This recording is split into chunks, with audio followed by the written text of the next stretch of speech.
اب دیکھیے گھر کے اندر بیٹھنے سے متعلق کیا بات کہی گئی. بزار اور ترمذی میں حضرت عبداللہ ابن مسعود سے نبی ایک وسلم کا یہ ارشاد نقل ہوا ہے، ان المرأۃ عورۃ، عورت چھپا کر رکھنے کی چیز ہے. ہمارے ایک نوجوان ساتھی نے ایک دفعہ مضمون لکھا تھا بڑا پیارا. انہوں نے کہا کہ قرآن مجید میں جو اشارات ہیں، حور مقصورات فی الخیام، وہ حوریں جو ہوں گی وہ خیموں کے اندر ہوں گی، وہیں رہیں گی. قصر کہتے ہیں روک دینے کو، باہر نہیں نکلتی. وہ مقصورات فی الخیام، حوروں کا کانہن لؤلؤ مکنون، ایسے ہوں گے کہ جیسے کہ موتی جسے چھپا کر رکھا جائے. عورت چھپا کر رکھنے کی شے ہے. المرأۃ کلھا عورۃ، عورت کہتے ہیں اس کو ہے جسے چھپا کر رکھا جائے. ان المرأۃ عورۃ فاذا خرجت، جب وہ گھر سے نکلتی ہے، استشرفھا شیطان، اب شیطان جو ہے اس کو طاق میں رکھتا ہے.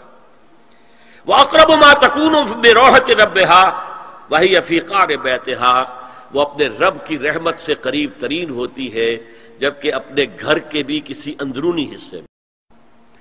صحن میں ہوگی تو شاید ادھر ادھر کے کوٹھوں سے نظر پڑ جائے.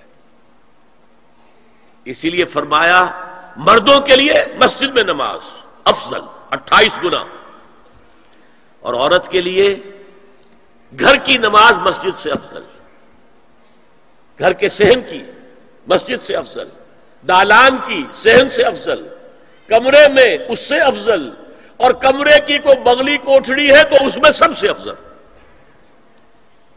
یہ احادیث نبی اکرم صلی اللہ علیہ وسلم مزاج ہے نا، اس سے بن رہا ہے، ایک معاشرت وجود میں آ رہی ہے. یہ ساری چیزیں کیوں آ رہی ہیں؟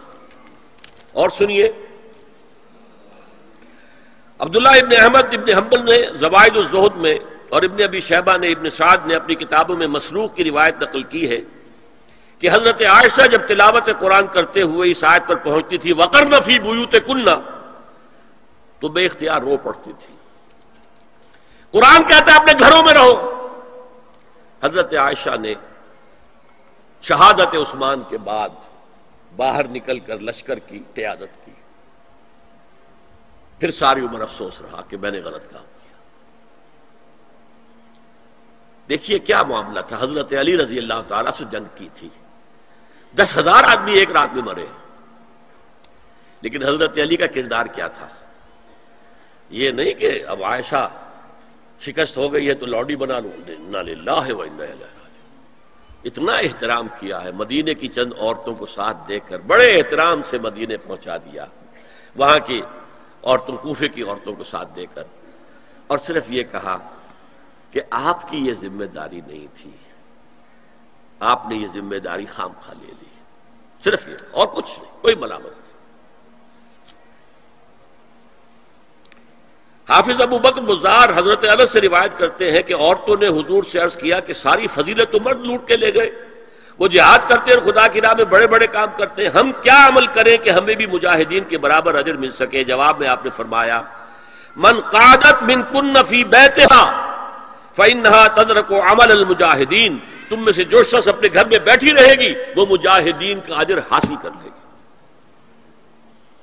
یہ ایک ہوا کا رخ ہے، بتایا جا رہا ہے، یہ نظام ہے جس کو اس شکل میں دیا جا رہا ہے.